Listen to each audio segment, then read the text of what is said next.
All right, let's jump in. Well, Valerie, first, thanks so much for being on the show. Absolutely. I'm so excited to be here.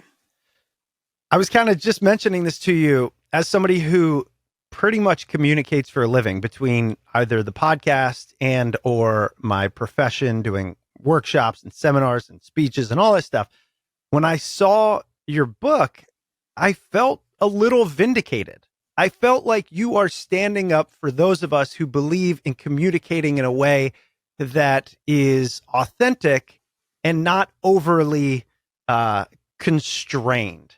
So, we're going to be talking about all of that. First, tell me, how do you come to write a book that basically justifies using, you know, common phrases in everyday communication? Well, I'm a linguist, so that's my field is to study language.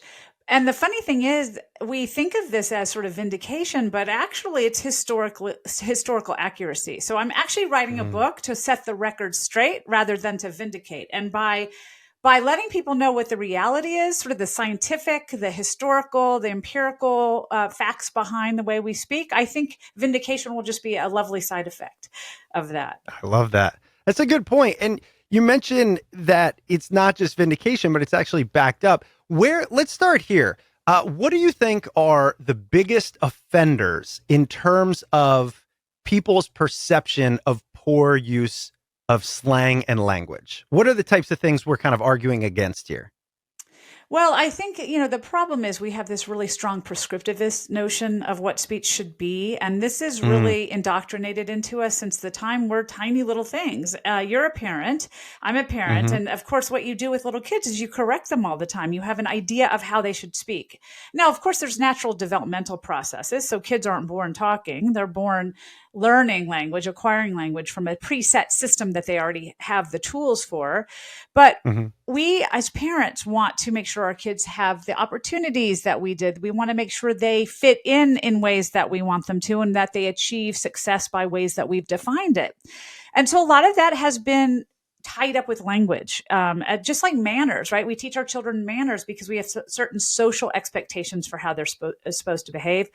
We also have certain priorities in terms of the language that they should use. But what we don't realize is this is set in socio historical political accident.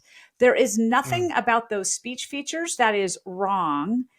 What really happens is that they're disliked. And disliked is different than bad. And that's what we tend mm, to forget. And the only reason they're disliked is because people have told us they should be. If you think back to why you dislike them, you say, well, they don't sound good, or I don't like the way they sound, or they make people sound uncertain or stupid. But that's only because you have been taught that that's what they mean. There's no mm. empirical evidence support that. And if that were true, if they were only useless, we wouldn't use them. And if Right. you look at like, for example, which of course I hear a lot about, a lot of complaints and a lot of sort of self awareness of use, right? A lot of people Yeah. use like and they're a little self conscious about it. Yep. First of all, we don't realize it's hundreds of years old. It's not a new thing. We think of it as new because it's come to our conscious awareness recently, but it's actually extremely useful. It's not just sticking in there because one person one day thought, I'm just going to annoy people by using like. There is actually a Mm, really good function for it. But we don't know that side of language. That's the problem is we haven't been taught linguistics. We haven't been taught to look at language scientifically. We've been taught mm. to look at language prescriptively. And the only reason we do that is because we learn about it in a context where literacy and written norms are given priorities. But the reality is, we spoke for hundreds of thousands of years. Well, not hundreds of thousands of years, but maybe 100,000 years, depending on when you Mhm. think speaking came along, before we started writing it. Writing's relatively recent. Speaking is a much different skill and it predates writing by quite a long time. So we can't conflate those two, even though we try to all the time. So what's happened is we've become really conditioned by what we think of as good writing to also evaluate speech that way. And speech is an informal aspect of communication. It's about connection. It's not about correctness. And even our notions of correctness are mistaken. I like that last statement. It's about connection rather than correctness. Mm-hmm. I'm trying to think about, you know, when I think about eloquent speech or eloquent communication, It's often clear, concise, and doesn't have some of these colloquial terms. But I also find that that type of communication to me seems the least authentic. Mm-hmm. But I've never thought about why. And what you're highlighting is because we use various types of communication, but essentially we're talking about, verbal communication here, simply to connect with the other person and transmit ideas in a way that lands, in a way that moves, influences, emotes, all of those things. Absolutely. And what I think we forget is that the percentage of time we're speaking in a way that really formal standard speech is the best choice for us is a fraction of the time that we're speaking. But we use those norms to judge 99% of the other contexts. So we're taking the 1% of time where it might be appropriate to talk that way or to think about language that way and using it to judge the 99% of the rest of the time that we're talking. So it's just sort of, we need to flip the way we think about it. I like to say, let's flip the script on when it's appropriate to use these kinds of forms. And let's also think about what their utility is, because I think that's where people get lost. A lot of people don't get that they're serving a function, because if we believe something, it's hard for us to step back and think, well, maybe what I believe is wrong. I've really had very heated debates with people where I've brought up evidence of why these things are actually positive features, why they're useful, why people use them, what the function is, and how they've had these long histories of developing into these things. And they're no different than the other things we do that we don't notice. And people still are like, yeah, okay, you're right. But it just still bothers me. And we're just really ingrained to think this certain way. And we need to, I think the best way is, what would happen if you leaned in instead of leaning out? What is the danger, right? What's the risk? Okay.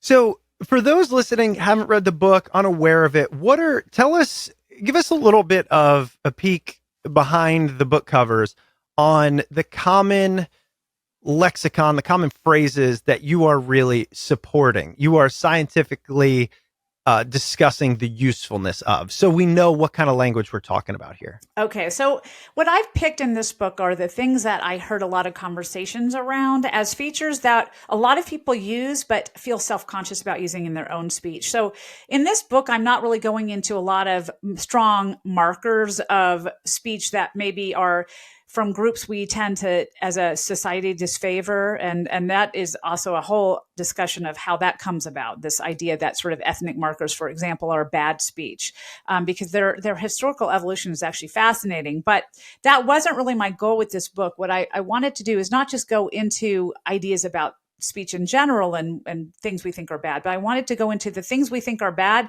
that are universal sort of for English speakers in our experience, our daily experience. So what are the things that we probably use ourselves but feel bad about, right? I've heard so many people comment on their own speech. Actually, on several podcasts I've been on, people have brought up when they record themselves, how they notice they have certain speech features that come up a lot that annoy them. Oh, I'm going to get into mine because I want you to tell me. So don't worry, that's happening.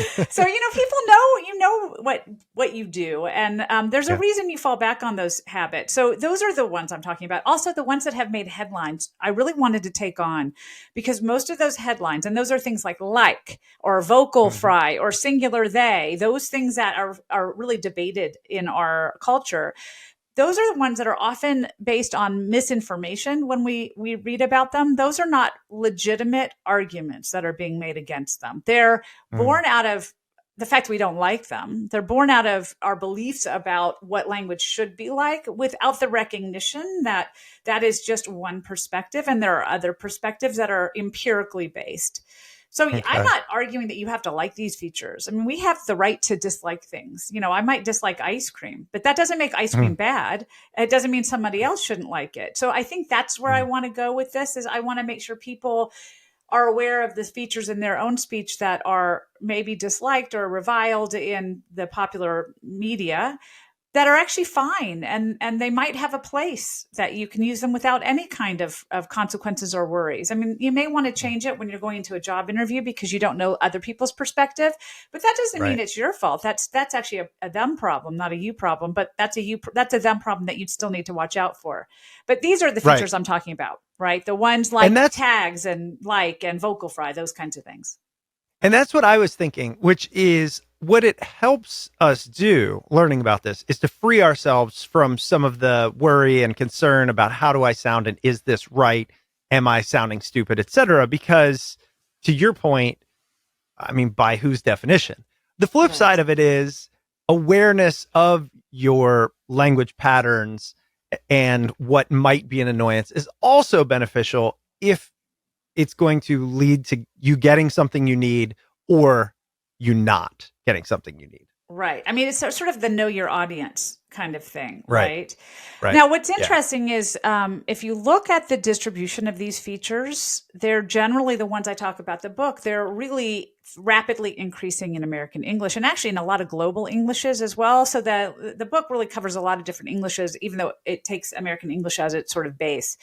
But they're actually rapidly expanding. So the trick is they annoy us now, but 50 years from now, they'll just be what's normal. And a lot of that, what I Mm, go over in the book is here are examples of all these things that were really annoying to people in the 18th century or the 19th century. Now we don't even think about them. So a great example of mm, that is if you're going to talk about something you're doing continuously in a verb, with using a verb, you use the progressive form. That's what we call a grammaticized expression. That means if if I say I'm going here or I'm walking or I'm talking, it's clear to you that by using the ing on that verb that it's something in progress or something I do habitually. That's what the progressive is. Well, it's really the history of progressive is fascinating. And I actually have a chapter on that that will blow your mind. I mean, it's just mm. so unexpected. And part of this book is fun things you'll learn about language. But what's Right. interesting is we think of the progressive as fairly formal today. I am walking to the park.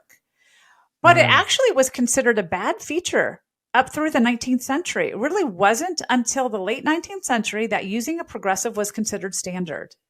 It was Wait, considered I don't low how would class. you communicate that? If I'm literally walking to the park, how would I communicate that without saying that? You would just say, I walked to the park. It was typically just a present tense verb that was used. So if you look back in Chaucer, for example, when he says he's going to Canterbury, he says Uh-huh. basically in old Middle English, I go to Canterbury. And it was understood Oh. from the context or other words like today I go to Canterbury or always I go to Canterbury. It was understood that it was a progressive sense, but progressive as an actual grammatical marker in English is Mm. only about 100 years old. It Wow. was something that existed, but it wasn't the typical option.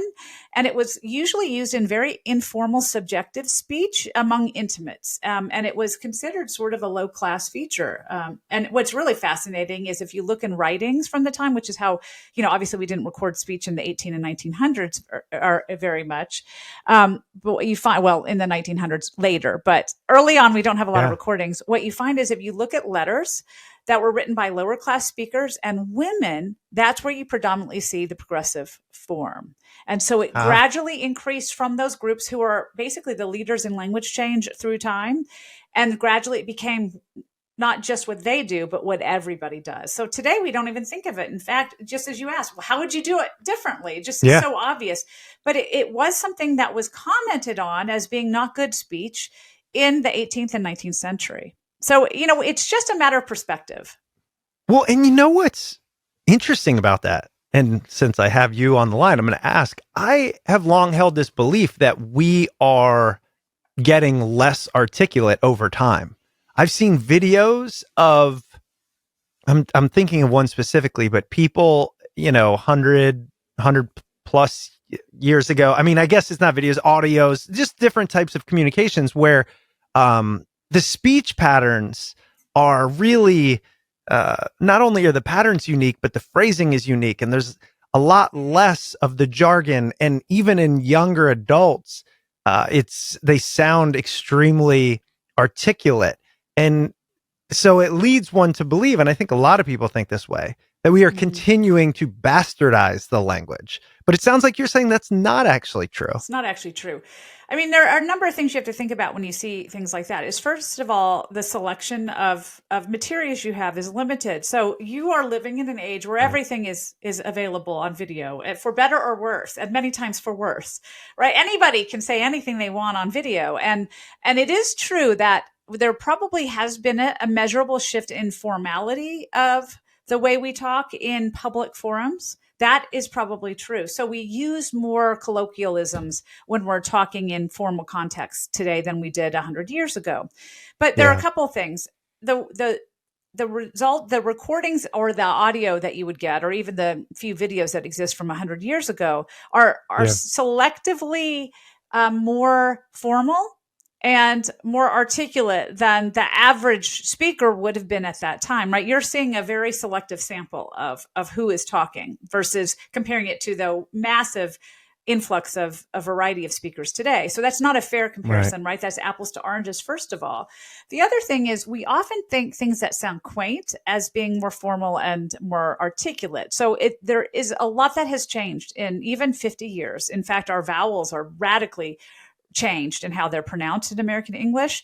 So what we say now, I mean, if you think of young sort of teenage girls, cool, dude, there's that's called back vowel fronting. And that's where the traditional vowels that were made with the back of the, at the back of the mouth with the tongue back body being used. It's kind of complex, but anyway, it's a positioning of the tongue. And the tongue is actually moving forward in how that's articulated. Well, there's good physiological reasons why that's happening, and it's happened through time. There was the great vowel shift in 14 and 15 and 1600. So this has happened before. It's not anything revolutionary. But what it's done is made all of our vowels sound quite different than 50, 75 years ago. So even that, and vowels are everywhere. So even that little change might make people sound really articulate back then because they sound different and more they're sort of, they articulate things differently than we're used to. So it's more salient to us.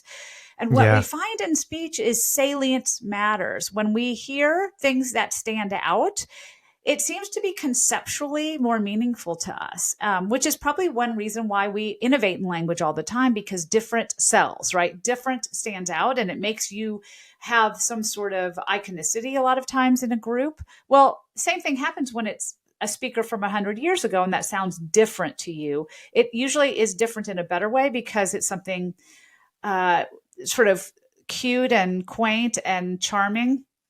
And so we have a positive association with it. So I don't think there's any evidence that I've ever seen that suggests that we're getting, dumber in the way we talk or less articulate. I think we're being flooded with examples of speech from genres that we didn't have before. So we do a lot more informal genres of speech that we would record today than we did 100 years ago.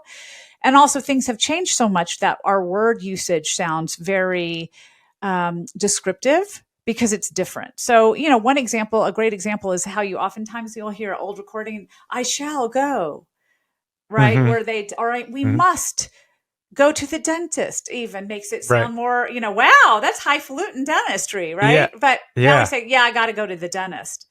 Well, you're not substantively saying anything different. The only difference there is the verb you're using to express it. And must is sort of, only in legal statutes now. We don't use it very much anymore. Shall went the way of the dodo, at least in American English. It's used a lot more in British English. But the reason that we moved away from shall is we've shifted in politeness culture. So previously, we had a politeness culture that was based on something called positive politeness, which meant that we really wanted to flatter people and make them feel good and make us sort of work on our self-image so that everybody liked us and admired us. But now we've moved to something called negative politeness, which means we're trying to offset imposition. We want to make sure when we talk to each other, we're not making that person feel obligated or imposed upon in any way. And that's really respectful. So it's just a different way of looking at politeness. So if you say, you shall go there, well, that implies obligation, like I'm commanding you to go there. Versus if you say you should go there, or you've got to go there, it just implies that there's probably some external need for it to happen. Not that I'm telling you must go. So the reason American English got rid of shall is because of this tie in to strict obligation. So if you say something like you have to go, you have to go to that dance. It would be awesome. That doesn't say I'm going to force you to go to this dance. It's simply saying, it seems cool. There's a necessity in the world for that to happen. And so I think we separate ourselves from the knowledge of why things change over time. So we just judge them on the surface. Like you were saying, when you listen back then, it sounds so smart and articulate. It's just that you're not understanding why the things have changed, that there are larger forces that operate that make change happen. And the reasons are usually good ones. Yeah, that's such a good point. I've actually never thought about language changing for a reason. Mm-hmm. And I know that sounds crazy, right? But like, I gotta go to the dentist versus I shall or I must. In fact, gotta or got to, right? It feels more appropriate, right? Like to me, it's a better descriptor of it. So would you say that, well, let me rephrase this as a question. What are the reasons that language might change? Either the terms we use, the formality of it, the style. What are the common rationale for that? Well, that's a great question and also a really big question, because it depends a lot on which type of change you're talking about and when it's occurred. So if you look at the history of English, right? If you've ever read Beowulf, which most of us have painfully been forced to at least like look at it at some point. And I hated it. Yeah. Yes, exactly. I mean, it's rarely the thing that people are saying, yes, you've got to read Beowulf, man. It's awesome, right? Probably not what you hear at home, but well, if you look at that language, if you want to say that language changes decay, then we should be slapping ourselves silly, because Beowulf, you can't even read it because it's basically a different language, and it has evolved to the English we speak today, right? That's Old English. We even call it different things just because we obviously need to set it apart somehow because we didn't understand it anymore. To modern English has had so many things happen that have led to those changes, not least of all invasions, right? A lot of times when you come into contact with other languages for whatever reason, that can be through invasion or just through cultural contact, like trade can often introduce through various means, it can introduce changes, or settlement and migration. That's a huge influence on language change. We meet new people, we talk about different things, we have new developments that we need to name, right? A lot of vocabulary comes into the world because we are doing different activities or we're using different objects. So computer is a great example. Twitter is a great example. Google, all of those are new words because we didn't have those types of things previously. But deeper changes, so the type where you go from like shall or must to have to, ones that do something with syntax or grammar, or sound changes. So for example, in Old English, we didn't have a difference between F and V or S and Z. Those developed later, but we had a couple additional sounds like German ch kind of sound. So the reason you have GH spellings in words like night is because they used to be nicht. It used to have that little like gut, throat choking kind of sound that used to exist in English, and that has died over time.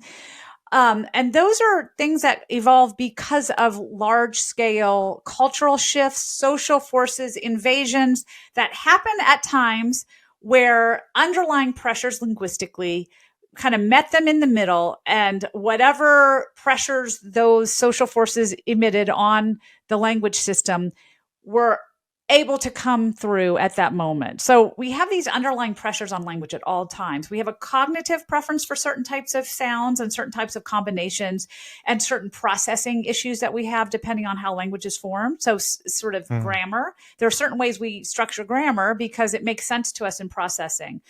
So for example, in languages that don't have case, which Old English used to have, but it doesn't anymore, it wouldn't really work if you just stuck subjects at the end of a sentence, because how would you know that was the subject? But in Old English, we could stick a subject wherever we wanted because you had a little case marker on it that said, hey, I'm a subject.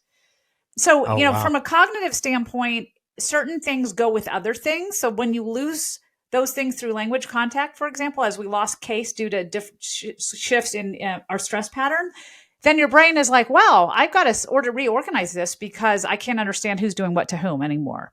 So for cognitive necessity, when it meets certain social pressures that have caused changes elsewhere, you shift in time. There's also articulatory pressures. So certain sounds are really hard to make together.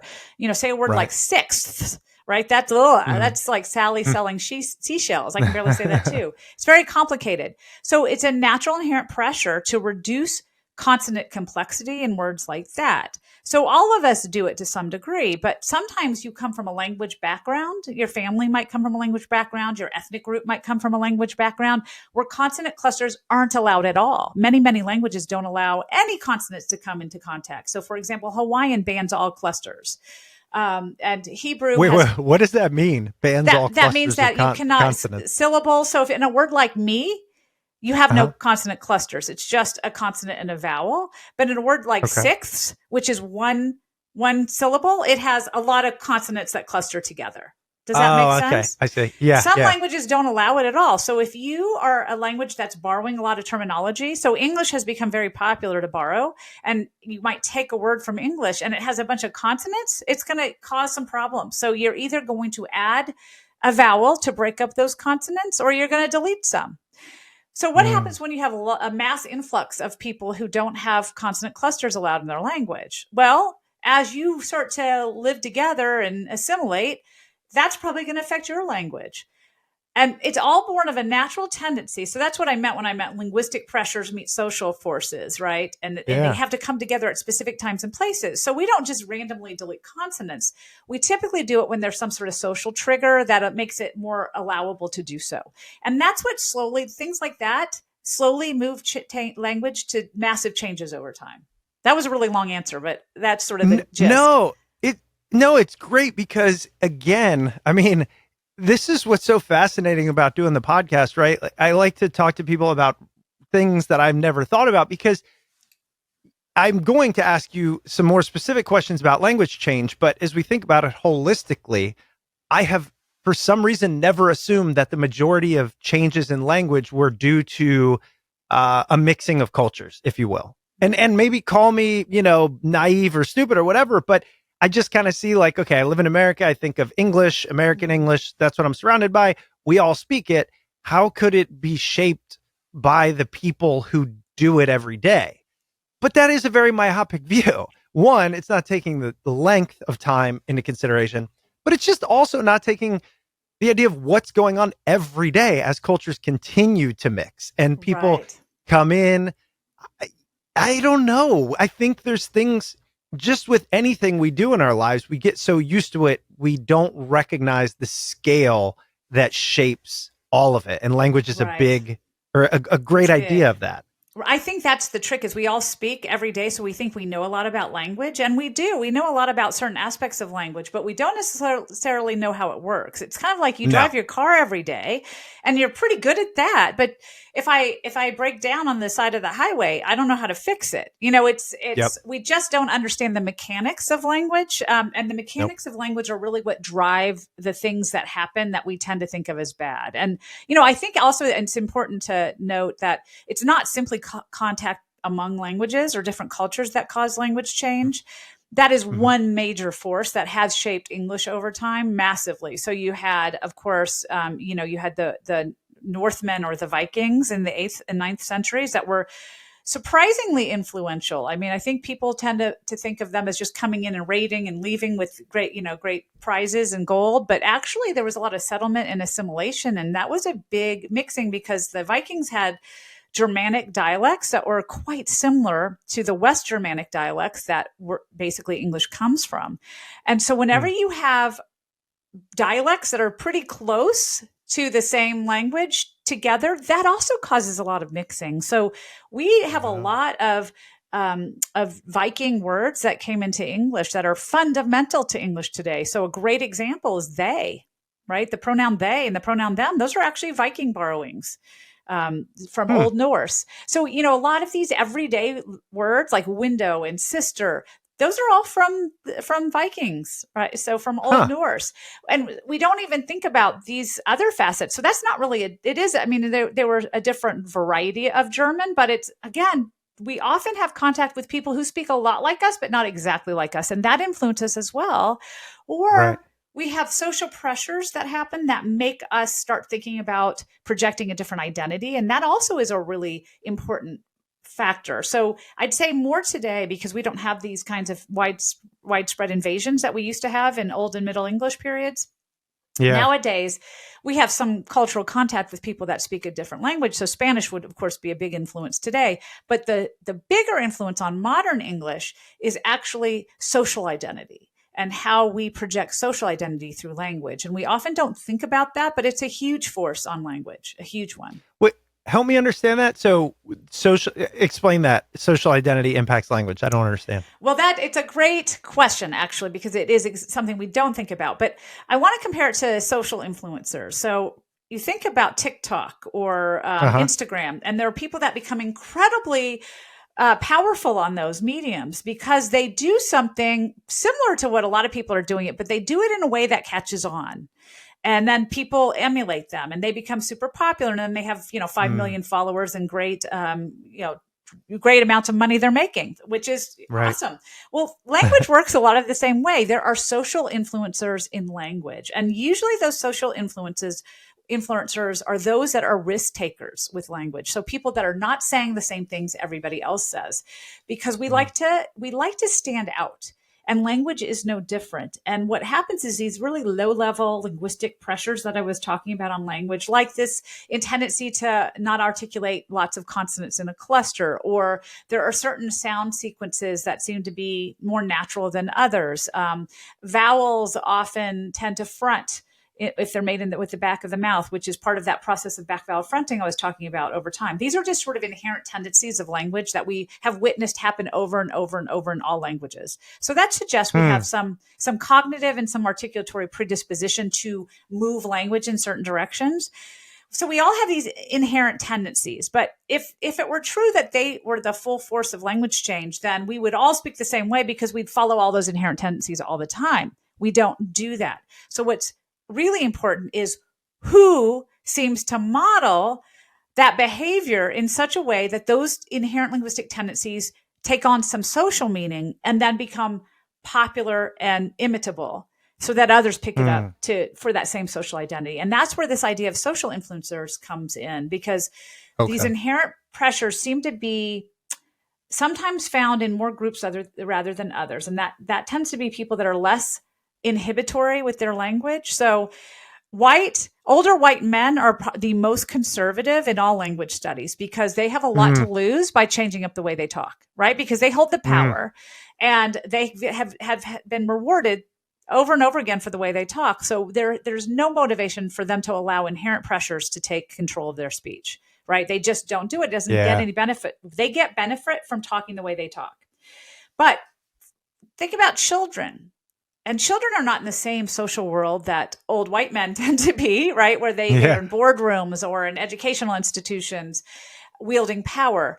Children are on playgrounds and on sports teams and in holding tanks that we call schools in middle school. Mm, So they're mm, coming together and they're from incredibly diverse backgrounds. Most children go to school with people they probably won't hang out with as adults, right? Very different social groups.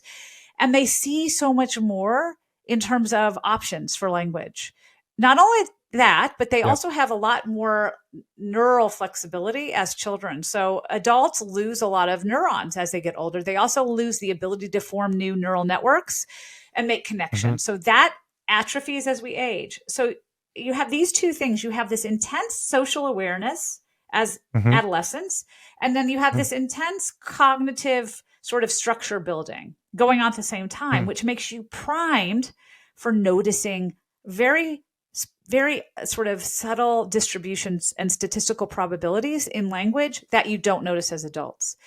So if the right kid yeah. is doing it, it goes viral. Ah, And I see. that's when it gets picked up very unconsciously. This is not conscious behavior. This is like, oh my God, there's something really cool about John. And Mm, I feel attracted to it. And whatever quality that I associate with John, probably, he's tough or he's masculine or he's macho or he's smart or whatever, he's a dork. I mean, hmm. there's all sorts of different qualities that can come across it, get attached to that really sort of unusual variant in his speech that he's doing. And it's a very subtle difference Gotcha. usually.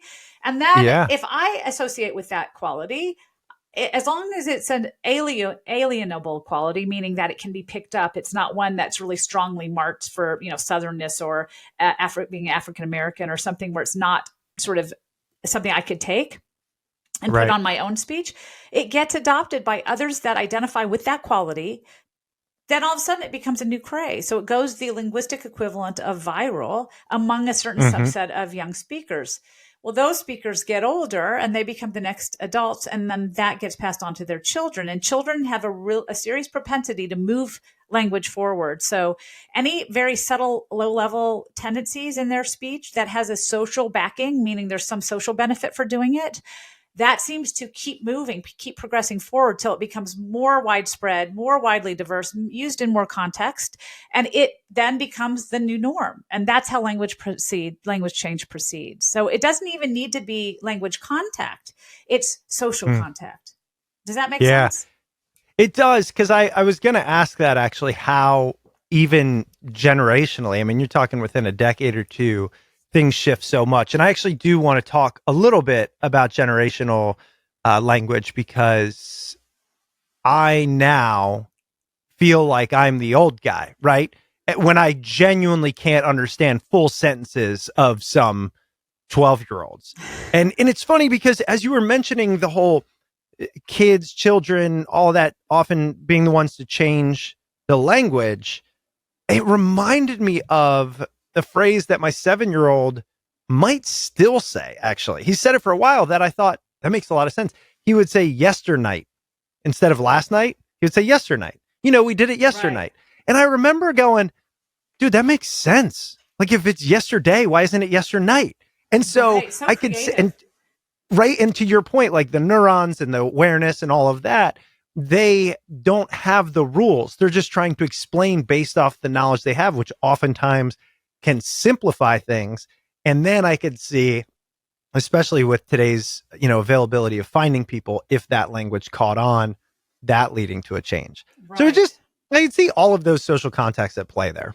And what's interesting is actually they do have all the rules. That's where you're slightly wrong there. We are born with Ah, this inherent knowledge of sort of underlying structures, what's allowable in language and what's not. I mean, I'm not trying to say there are no rules in language when I say that these changes are tell my okay. old English teacher that, because I have PTSD talking about this stuff. Like it was A lot of never people, easy for me a lot of because it was people feel all that way. rules. The old English, Yeah. it's very tricky. Yes. So Yeah. language has rules, but they differ Right. from the rules that we have for it. But what your son was Yeah. exhibiting was incredible creativity with some rules he already had. So yesterday was a pattern.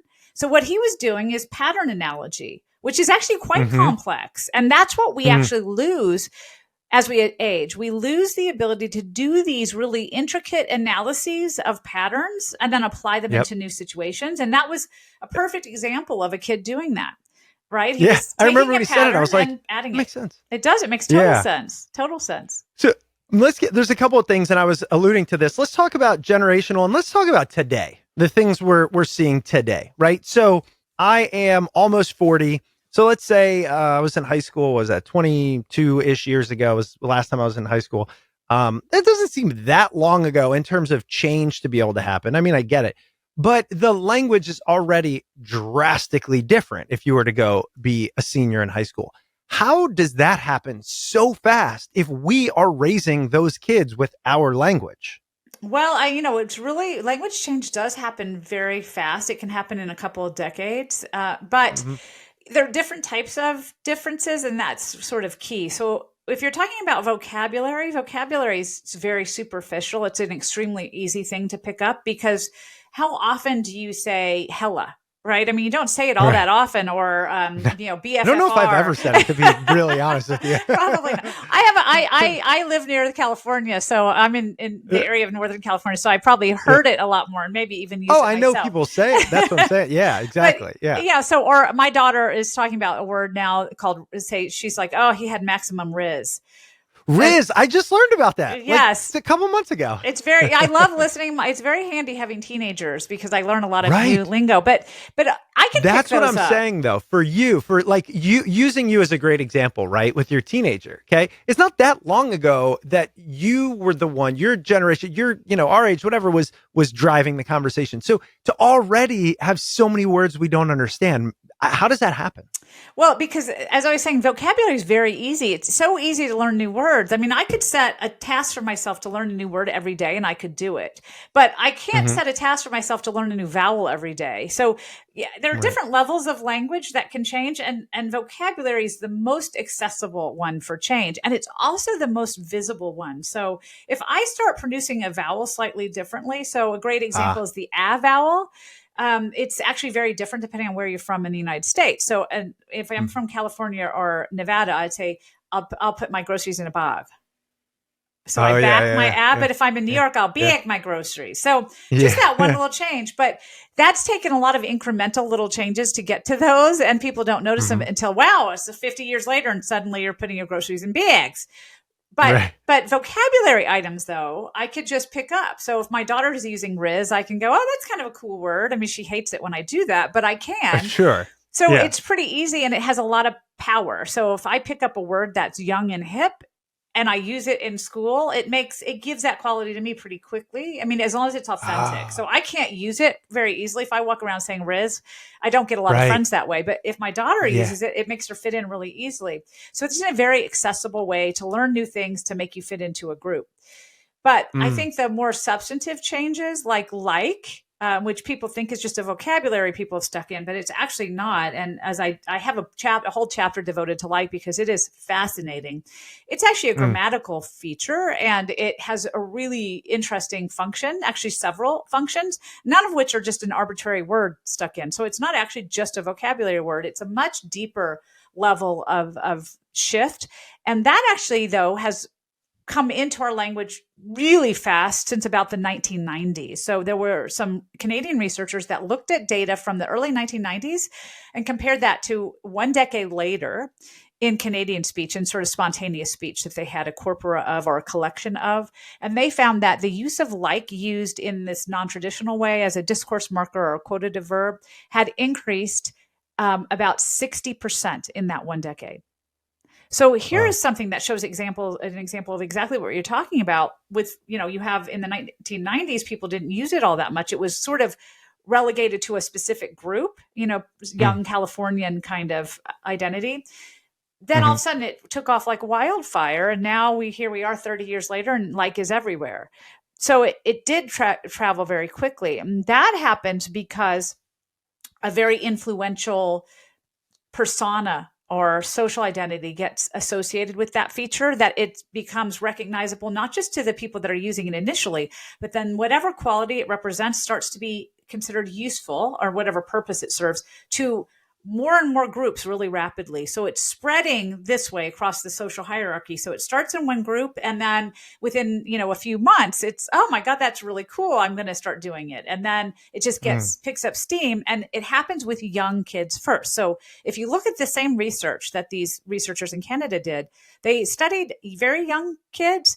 It's up to, I think, 14 or 15-year-old kids with like use. And they found that the younger kids used like more than the older kids, which means Mm. that what happens is the younger kids are looking to the older kids for models, linguistic models. And when something seems like it's an up and coming feature, like a new thing that's happening that has a really positive identity or a positive association, or it's useful in some way, they don't just pick it up. They pick it up and go to the extreme with it, which is why when Mm. my daughter was 6 or 7, she used like all the time. She still Okay. uses it to some degree, but I remember thinking, holy crap. I actually think it was more of an expletive I said, but Right. anyway, Yeah. you get my drift. I Yeah. noticed it. It was so obvious. And we see that. We can listen to our kids say dude or like or something like that a lot at a certain age.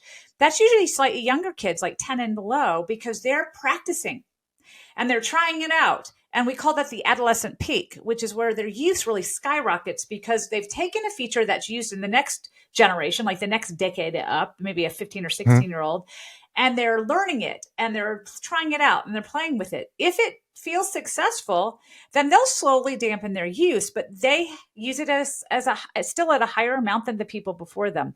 Then the children coming up behind them use them as the model and they go even further in its use. So within two decades, you can go from sort of just starting to appear as a feature to once you've worked through, a 5-year difference, all of a sudden the 5-year-olds, when the 15-year-olds were older, get up to be 15. And now they're using it at a rate higher than those original 15-year-olds did. And it has become a new form in their speech. Does that make So, sense?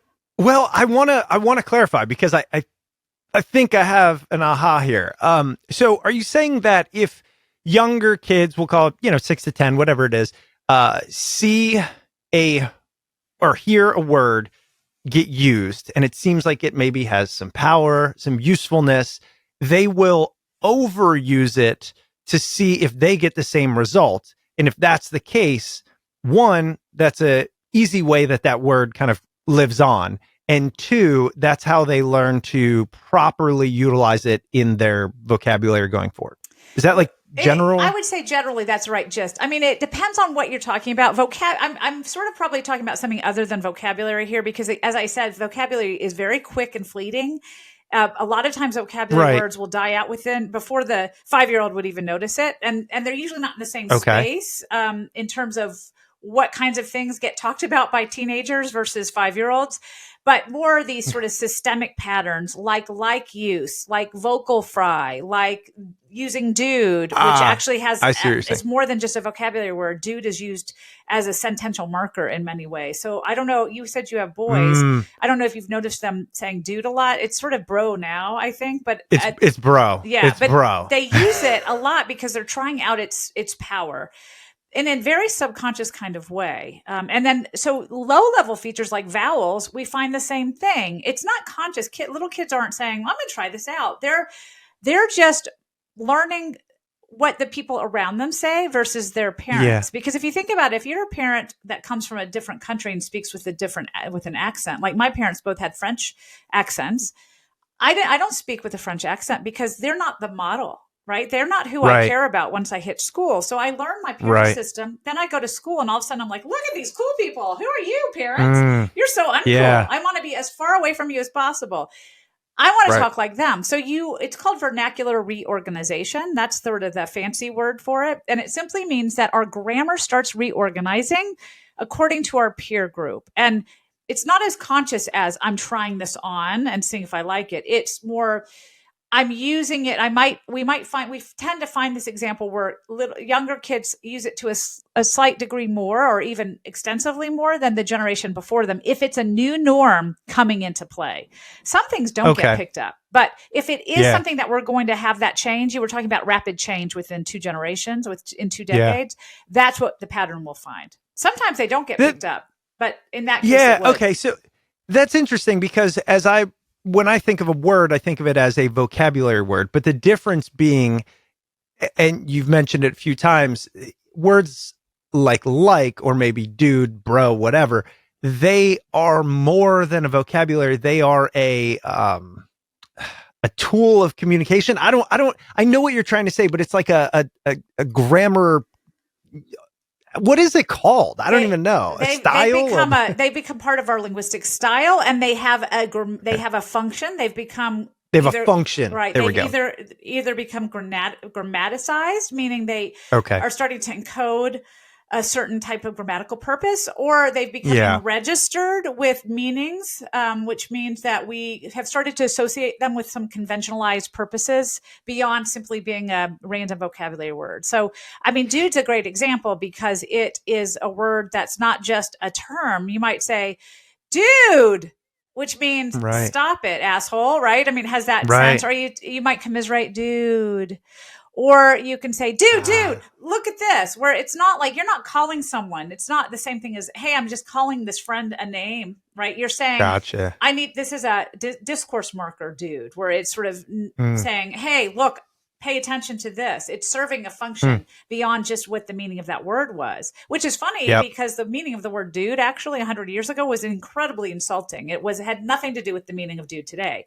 It was actually a effeminate dandy. If you called someone a dude, they would often challenge you to a duel because you were basically calling them sort of a pretentious, ostentatious dandy. So that has flipped completely. You got to learn at least one new.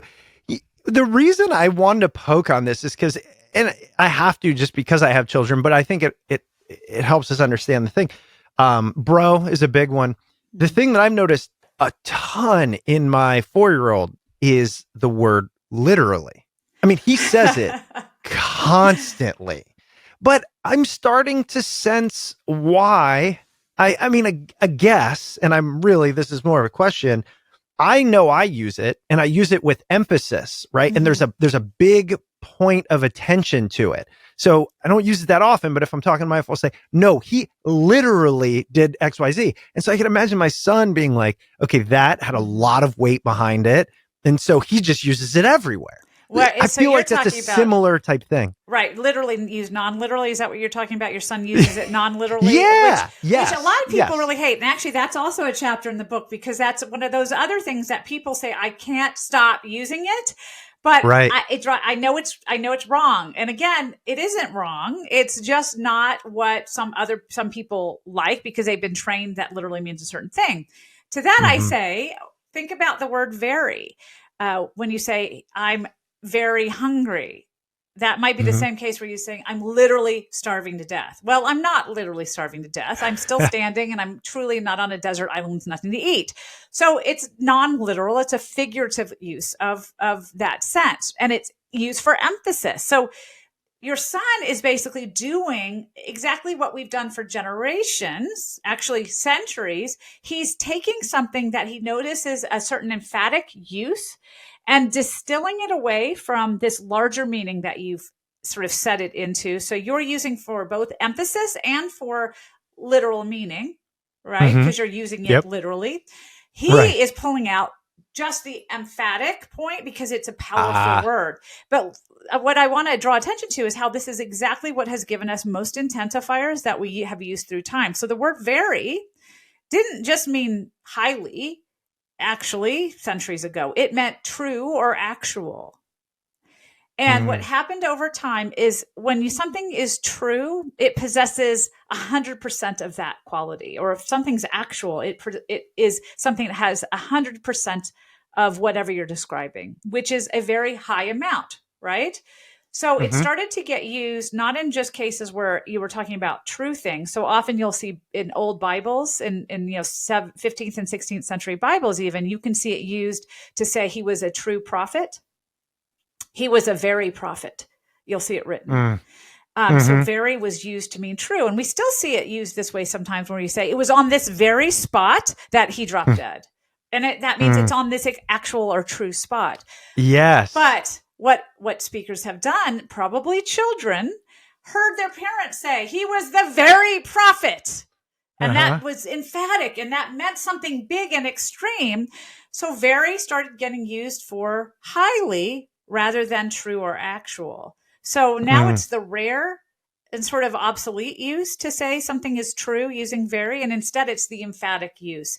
So it's funny that we've snapshotted literally because it is our cultural moment. That's the intensifier that has become what's changing. But if we actually look at the word real or the word very, they both meant true or actual, and over time have what we call semantically bleached to where they only have to a full amount or to a high extent left in their meaning. And that's exactly what your son's doing with literally. It's just the same process, new word.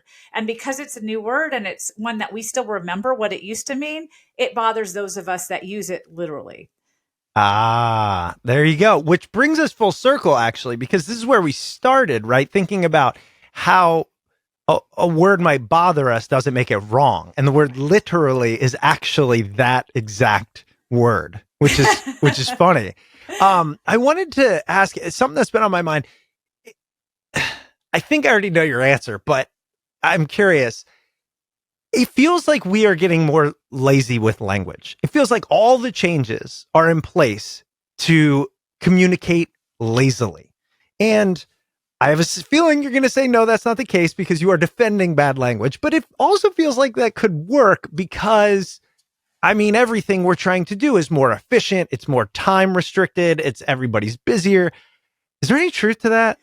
Well, it's and we're just getting lazy. I mean, okay, there's a lot of different. I'm going to step back and rephrase several things here. Lazy is a very evaluative word for simplification, right? And what you're saying is like we're simplifying things. But to that, I'd say, well, progressive is actually complicated, and that's a new thing we're doing. It's a lot more complicated.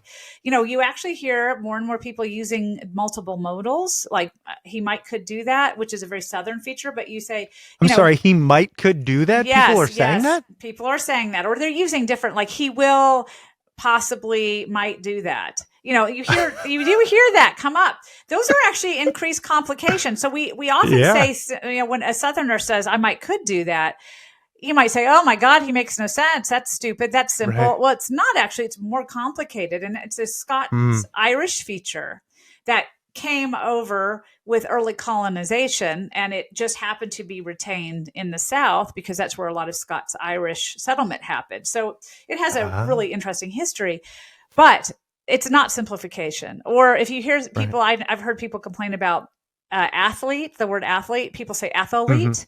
Well, again, Yes. Yeah. I've heard it. that's not simplification, that's complication. So I True. think what I'm trying to point out here is what we pay attention to might be what we Yeah. see as simplification, but that's actually not true of our speech. We don't only do things that simplify. But to that, I'd Okay. say, look at Old English. It had case endings, it had case marking, it had gender marking. So whether it was masculine, feminine, or neuter. So, for example, wife was neuter in Old English, which is kind of odd, but still a fact, Hmm. right?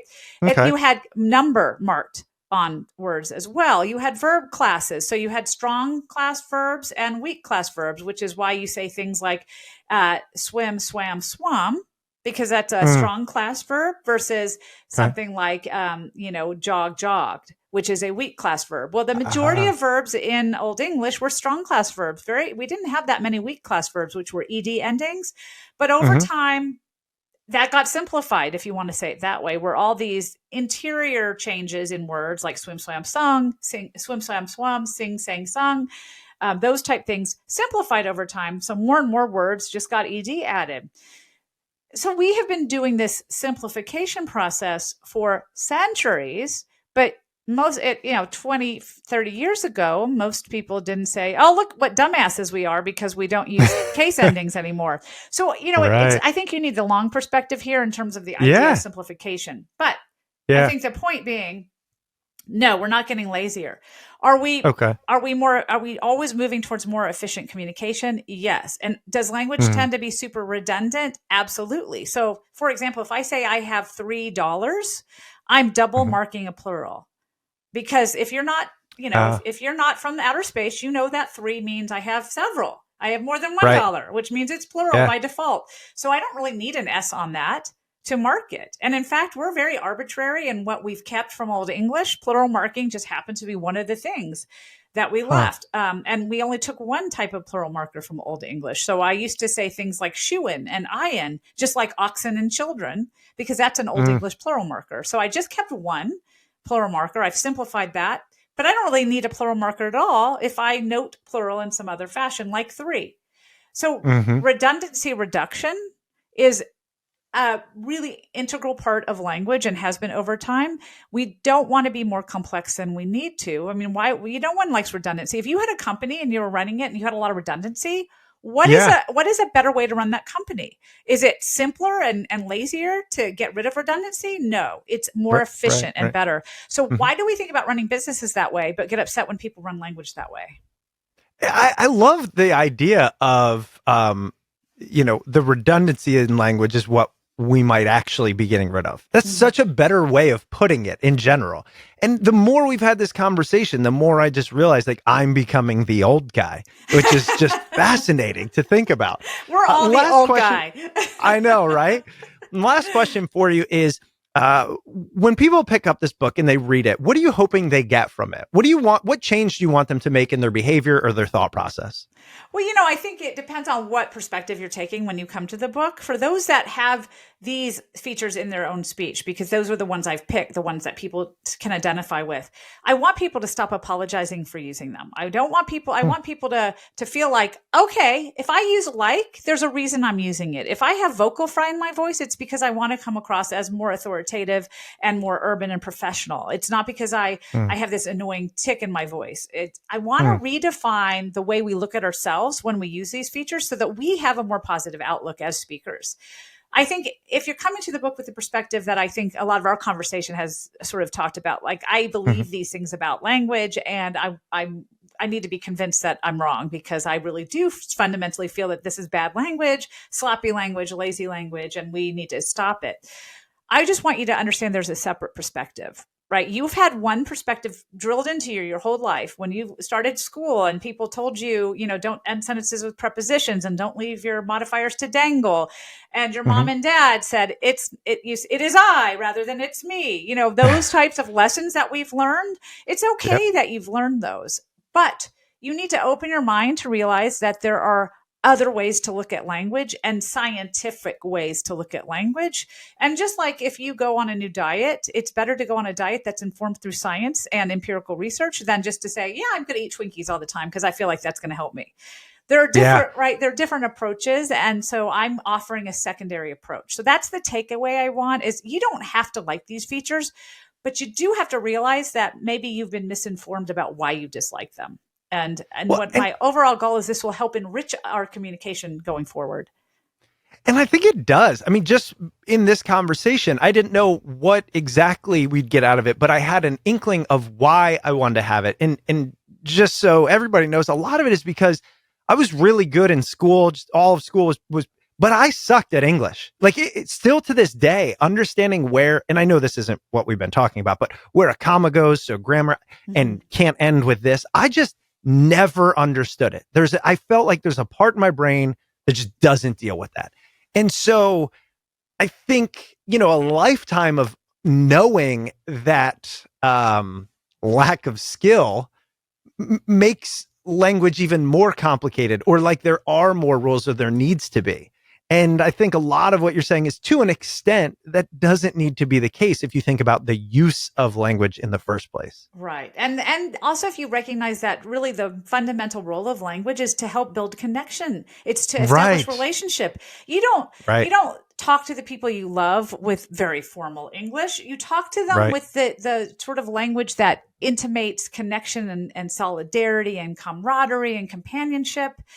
And those are not bad things, right? There's nothing negative about that. There are certainly times when maybe more formal speech is appropriate, just like there's times when writing is appropriate. But I think we just need to learn that those are both okay. It doesn't have to be an either or proposition. It can be a little bit of both. But I am curious, you had mentioned there were things in your speech that you've noticed, and I'd love to hear what they were. Well, the biggest one, I haven't said this on the show, and now I'm nervous because people will listen and they can hear it. I use the word right all the time. I say right. So I'll say something and then I'll say right, right? So that, right? And it bothers me because I'm breaking up my statement, putting this word in to what? To make myself, to get agreement, to make sure people agree with it. That's the biggest thing I can't stand about my vocal That's really habits. funny because that's my habit too. But really? I call it the professorial right, because I didn't do it. I didn't do it until I started teaching, because I'll be in the middle of a lecture and I'm wanting to make sure my students are with me. So I'll say, so we do this, right? And then we do that. So I'm doing a listenership check with that right. And so I call it the listenership right. People, you're not the first to comment on that. Actually, that was one of the chapters I considered for the book, because several people have commented on it, and there's so many to choose from. That was one of them. But and actually, Mark Zuckerberg has been called out for that exact right use, because he does it a lot in his speech, and it actually seems to be a very male thing, because I've had quite a few male podcasters actually say that that's a feature that they've either heard from listeners about their speech or they try to control. But think about it this way. It can be excessive. So, I mean, anything used excessively, it's like ice cream. I can like it and it's a good thing, but if I overeat, it's not a good thing. So anything used excessively can be problematic. But what if we reshape that and we looked at it instead as what's your goal or purpose in doing it? Well, your goal is conscientiousness, because you're checking to make sure that the people you're listening with have a moment to catch up to you and affirm that they're there. And that's really the purpose of that, right? Is it sort of I'm not actually asking for your consent or agreement. I'm asking that you catch up to me. I'm just asking to make sure that you're where I'm at. And that's actually a pretty conscientious thing to do as a speaker. But because it's sort of in the middle of our speech and it's like all sorts of discourse markers, things we stick in there that don't actually have a literal meaning, we tend to not like. So that has gotten a bad rap. But again, if you flip it a little bit and look at why am I doing it, what's its purpose, you can see that actually it's a pretty conscientious one. Well, the craziest thing is, to your point, the reason I put it in there, there's multitudes, but all of them are with good intent. Mm-hmm. So one is for the listener to catch up. Another is clarity. If a guest says, well, actually, no, that doesn't bother me. I'm like, great.